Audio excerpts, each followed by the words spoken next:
Hello, everyone. Welcome back. In today's topic, I'm going to talk about the foundation of the 10 rules to learn Mandarin faster. Actually, you can use it to learn other languages. For example, if you learn English from the Mandarin side, it's okay too. I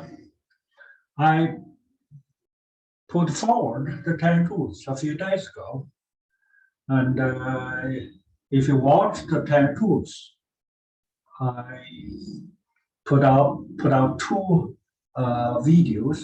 You may wonder, what are your base for the 10 rules? Why do you say that? Are you serious about it? Well, I must say I'm pretty serious. I'm damn serious about it. And these rules are very effective, and I have proof. I have done it to myself. I have internet sessions, each lasting 3 months over the internet to teach the students. And today I'm going to talk about it, the foundation or the basics, what supports these 10 rules. Okay, that's main purpose for this talk. Hopefully, after you listen to this, you will have a better understanding why these 10 rules are important, why they are essential to learning a foreign language like Mandarin. All right, let me first launch the graphics to show you something I have. Just bear with me, it will be very fast. Okay, here you go. My series called Instant Quality Language Acquisition. Instant quality is the philosophy I created. When the philosophy is used, applied to the language learning or second language learning, I call it instant quality language acquisition. Then what's the difference? Difference from what? You may wonder. We know in the basic theories of teaching a foreign language, there are several schools currently spreading across the field of teaching foreign language. One is behaviorism, made mostly from Skinner, that practices to use behavior as guidance to reinforce what is done, what is effective, things like that. Another school is a cognitive side, that is put emphasis on self-learning, self-interaction of the knowledge with understanding. Another school is from Chomsky, that is general or universal grammar point of view. They are saying there's grammar in every language. If you know the core essence of language, you can go faster with that. The lastly is a social interaction, mostly from Piaget. He observed the children's development of language, 4 stages with that theory. Another one is the social interaction theory from the Russian linguist, I think called, I forgot his name. So, but mostly these are the prevalent language teaching method for learning a second language. What I put forward here is something completely different. You may say completely new. I hope this will give you some new ideas and shed some light on how to learn a foreign language. All right, okay, let's go on. First, traditional language definition. We start from the language definition, okay? According to the Britannica of the British, language is a system of conventional spoken, manual, or signed or written symbols. Remember here the word symbols, by means of which human beings as members of a social group and participants in its culture express themselves. The function of the language includes communications, expression of identity, play, imaginative expression, and emotional release. All right, here notice the difference. These definitions, these words of descriptions, mostly are used to define language from the point of view of extension, how language users behave or how they use the language in social actions. And so the definition is from outside or to observe the language user's actions from that point of view. All right, but the instant quality language acquisition, I call it ILA definition, is to concentrate on the connotation or the inner side for the language description or definition. All right. First, I will go from brain physiology in using language or mental objects and to analyze from here. Okay, I start from the ideas. Think about that. How does a language occur in your brain or in your mind? First, you must have the intention or will formed based on ideas. Let's say you want to express some idea like, I want to treat you as a friend. Okay, first you have to have this idea or intention or will, I'll say that. Then this intention becomes a thought. That is the idea. All right. When it becomes a thought, that is using language. So we know thought can have many more different tools to use to express the thought. It's not only the language, because language is symbols.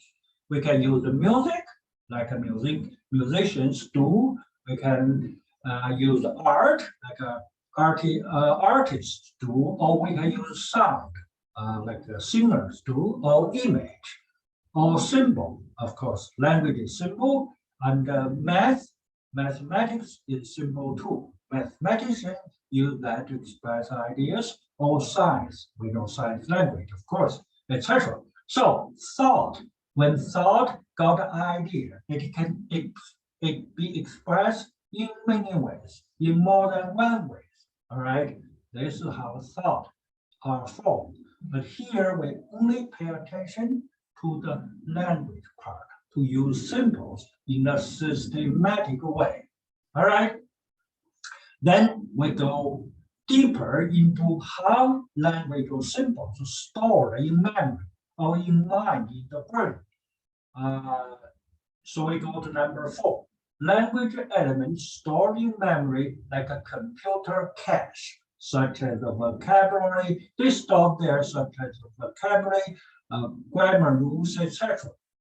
They all put into memory, you can remember it. All right, next one is important. Number 5, the brain, our mind, has a controller function, which connects each part of the language elements stored in your brain and applying the rules, which is stored somewhere of the language rules, to form sentences or concepts.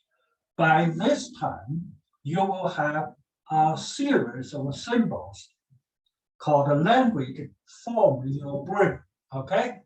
So sentences forming concepts will be passed to audio organs, that is your mouth, your tongues, and the parts you can physically making the sound, that part. So physical training your tongue and the mouth to utter sound accurately is the last step to utter the language. Since ILA is mostly concentrating on talking, so how to utter the sound to say fluently is our purpose. Okay, next one. So what's the definition for ILA? And the definition is this. Language is the first result of the intention forming mental objects. Thought. Mental object is the thought using symbols to process cognition and identification of outside reality with thought itself. This phrase, mental object, is from phenomenology. It's the first creator of it. I think it's his name is Brentano. It's an Italian philosopher, I believe. Okay, so I'll let you know. Mental objects. Okay, so this is philosophy terms. ILA belongs to the world of relative, an instance of reality, copy of objects, symbols of thoughts, as a tool of manipulation. So for this part, if you haven't, probably you didn't learn the psychology and the philosophy yet, so you can just ignore this part. What is relative? That part you can ignore. Okay, so this is definition. And okay, let's go on. And in psychology language acquisition method, the method only one. That is, we want naked meaning, nothing but a meaning. Absolutely necessary messages are the key in study. That is why in the 10 rules, I stressed again and again, meaning. That is to read the language materials aloud, full of meaning in sentences to form concepts in your brain. That is crucial, all right? This is a way to prevent a lot of people's learning with a status like this, or status like this. You learn many words, you memorize grammar, you know the rules, and you have the vocabulary, of course. But when you come to use it, let's say if you meet a native speaker, you just feel you don't have enough words. You cannot use what you learned from the past to react, to answer, to talk fluently with the native speaker. Like in the last recording, I said, like several thousand of Chinese students coming to America. They pass their graduate students, they pass a GRE, GMAT, TOEFL, everything. They remember the many vocabulary words and the many grammars, many rules. But when they go to class, they cannot talk to the professor. They cannot talk to the local students. Why? Because they don't have the correct method of learning. They, to be exact, they don't have the controller function built up in their brain. So they cannot connect the rules with grammar, with vocabulary, to form sentences, to utter it. they don't have that training. That's why their use, their methods are wrong. It won't work in this situation. They only studied for exams, not for conversation, not for friendship, not for talking to other people. That's a big problem. They will take years to finish this part if they don't know how to do it. All right? Okay, let's go on. All right. The difference on the attitude. The traditional way of learning a foreign language, let's say Mandarin or English from either side, is hard work. You have to work hard to learn language. In state college language acquisition, I'll say, no, you don't need to work hard. It's a fun. It's a fun-related activity. It's not hard work. So that's one difference. The other one is the interest. Okay, you learn the language because it's interesting to you. You don't learn it reluctantly. Okay, so interest versus reluctance. Another difference is it's a voluntary rather than compulsory. You learn it by yourself. You wanted to learn, very much so. It's not somebody or yourself force yourself to learn. You feel it's toiling. Okay, you are wading through the water. You have to suffer. No, it's not like that. And also, as a long days of work, you feel energetic versus it's fatigue. Okay, because it's full of fun, it's interesting, it's voluntary, so you feel energetic. All right, it's not a fatigue. As traditionally, you will feel that way. Okay, so this is some difference, major differences in the attitude, the ILA versus the traditional learning method. Okay, now I'm talking about the way of reading aloud, effectiveness versus all the other ways of doing.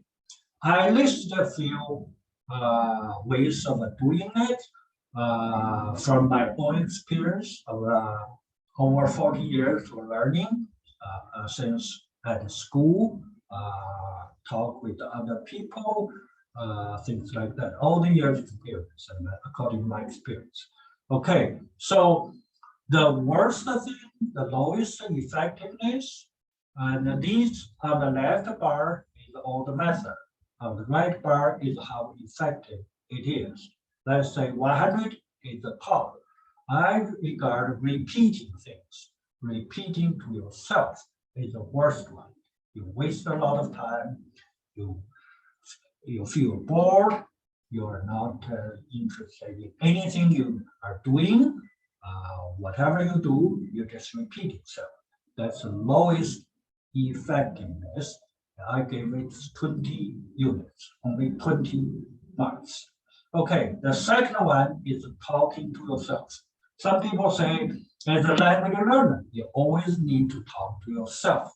I feel this one is not very good either, but it's a little bit better than repeating. So I gave it 25 marks. Okay, the third one is talk to locals. That is, well, as a student, occasionally at school, we have native teacher, native speaker like teachers, foreign teachers. But whenever we get a chance, we talk to them. But that's very limited time. Maybe you won't be able to have the chance to talk to him or her for more than a few minutes each week. So I gave the low marks on this too. I gave you less than 40, 35 something. All right. Next one, reading novels. How about that? Reading novels is good, except novels has different varieties of difficulty. If you come to a difficult one, you basically waste your time because it's too deep for you. Many things you don't understand. If it's an easy one, you probably can do that. It will have effectiveness for your brain. So you build up this controller thing. But still, if you are lucky, if it's too easy, it's a waste of time also. So you have to choose the proper, the suitable material, novels with the right vocabulary, with the right grammar structure. The concepts are easy to understand a lot of things. There's many limitations for reading novels. It's not easy. All right. Okay, next one, the higher one, effectiveness is reading newspaper. Reading newspaper, I gave you the mark of near 50. That is good.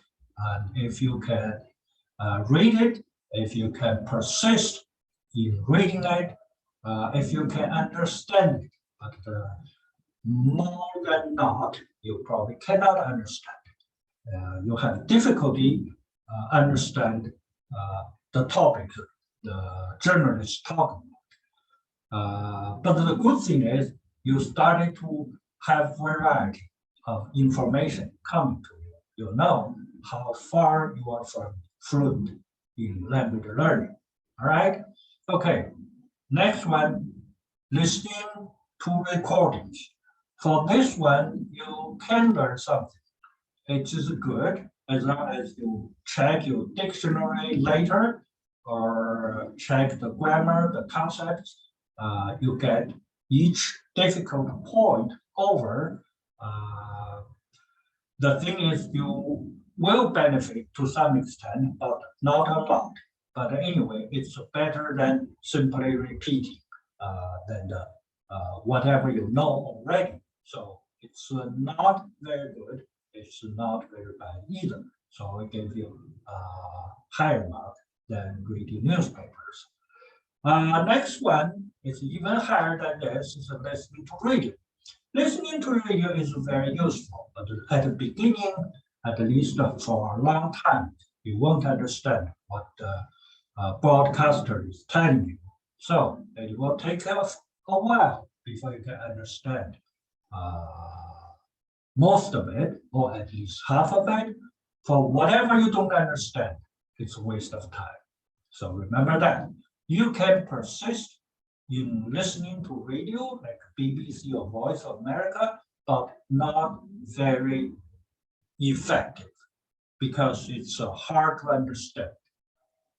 Whatever you don't understand is a waste of time, all right? Because it doesn't make sense to you. It has no meaning to you, okay? Language learning, remember, depend on the meaning. The meaning, the fresh meaning, the loaded meaning, that is a key, all right? TV is a third line from the top. It's very good, except a lot of things you still don't understand because you cannot control the content. It's a lot of other things people talk about, and you have to choose the right material. The similar for movies. Movies, normally you watch several times. You probably understand more than TV because you can repeat. But for repeating part, you can gradually overcome those sections you don't understand. In that sense, you learn more things because movies and TVs have emotions. So emotion plus information that will make from short time memory to long time memory. That will be good. All right. The last one, reading aloud. That is the most effective way to me. I did it a lot. When I was as a student, I felt I benefited a lot. So this one will give you the most sense, the most training on the controller thing. Okay, that one is crucial for you to be fluent as soon as possible. Anywhere from 6 months to 2 years, hopefully you can, depending on reading aloud. Remember these two words. Language is like building a city. Let's say Rome.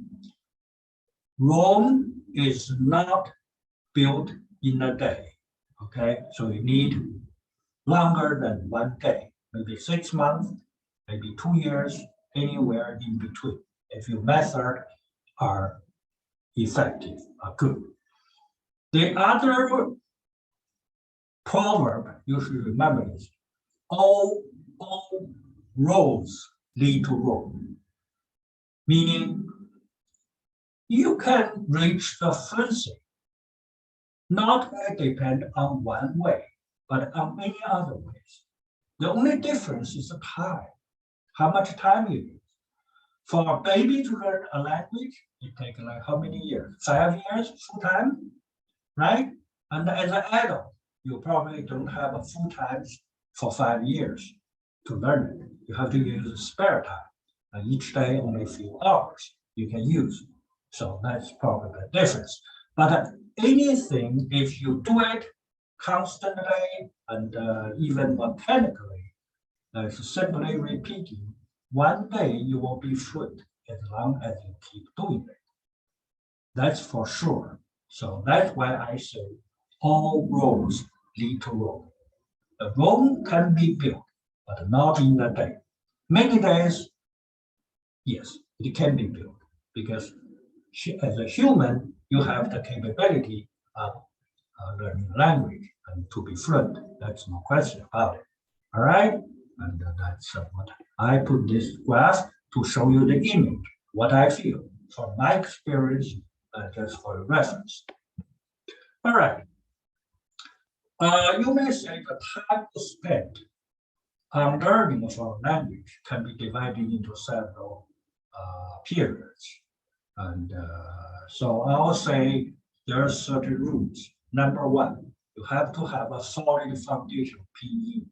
You have to pronounce vowels, consonants, everything else accurately.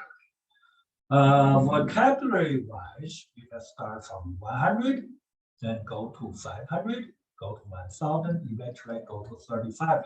I think to be fluent in Mandarin Chinese, 3,500 is the top. That's it.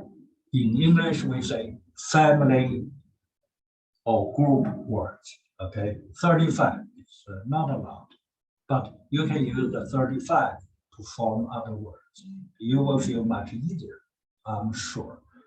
As an adult, as a native speaker of English, you need to have roughly 20,000 family words. But in Chinese, it's much less, much fewer, 3,500 is good enough. And also, in Chinese, when you form different words, it won't be that hard as in English. It's much easier. You will feel that when you come to that stage. All right. Also, source of materials for reading aloud is limited by new words. Remember, this one is pretty important. If you go beyond yourself, if you go beyond the limit of the new vocabulary, let's say you make it more than 5% of new words in your reading, you will feel that you don't understand what you're reading, and you, in a way, wasted your time. So always remember, step by step, don't go beyond 5% of the new words in any materials you are reading. All right. The last one, I stress again, native media always get exams. Talking to native people or media like TV, don't always get exam to test how good you are, and don't use them as learning method because there are a lot of things you don't understand. Exams are not learning. Learning needs more time and more meaningful to use your time. So remember this one. Okay, and next one. Differences from traditional language studies, the traditional teaching theories we mentioned before.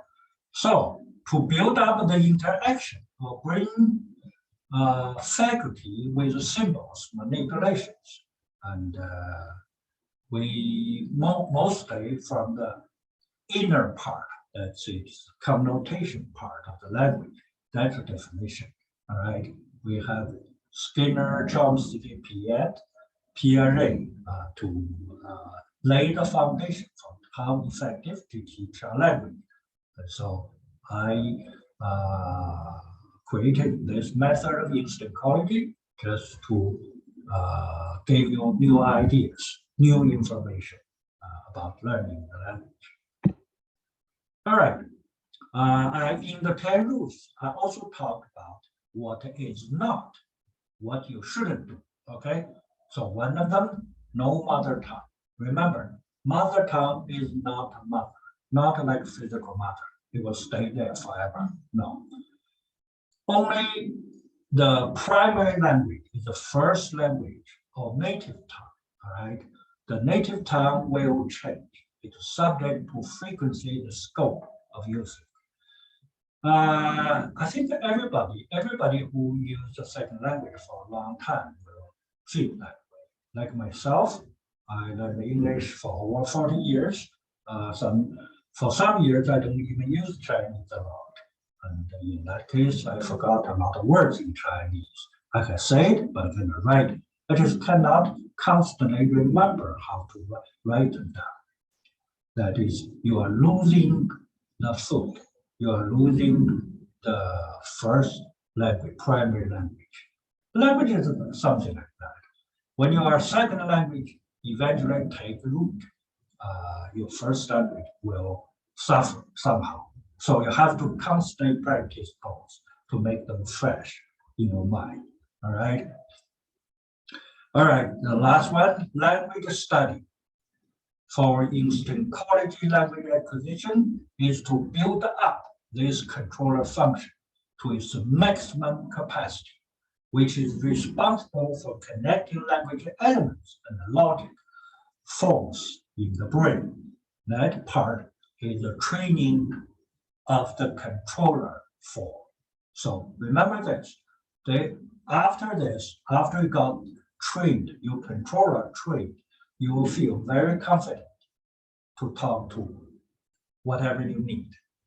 You won't feel that you are short of words. You cannot produce words in your mouth to talk to whatever situation you are dealing with. All right. This is the part which will make you feel confident to do that. Okay, that's basically what I'm saying. Hopefully you will feel that's important, and you will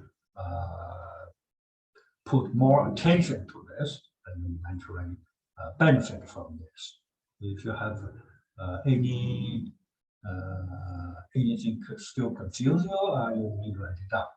Hopefully, okay. I hope this will help you to learn Mandarin faster. Thank you so much. See you next time. Bye.